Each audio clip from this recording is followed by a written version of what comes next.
Hello, my name is Debbie, and today I wish to go over my program in institutional outcomes for Brighton Stratton College. In evaluation and management, I was able to learn how to analyze, maintain, and retrieve medical information.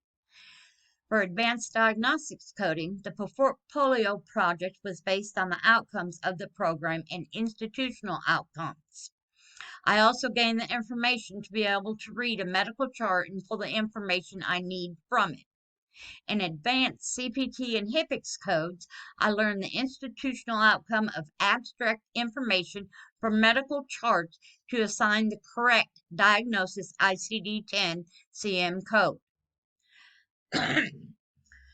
MCCG 210 showed me how to look for and complete the accuracy of patients' records to abide by the policy set forth.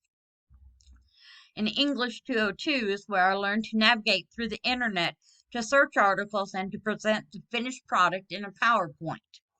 For math, I was shown how that every day we use some kind of math, learning to adjust my skills and behavior and learn from life experiences.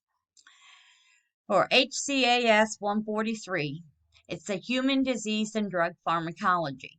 I was able to employ the strategies of what I learned to be able to code the correct part of the human body.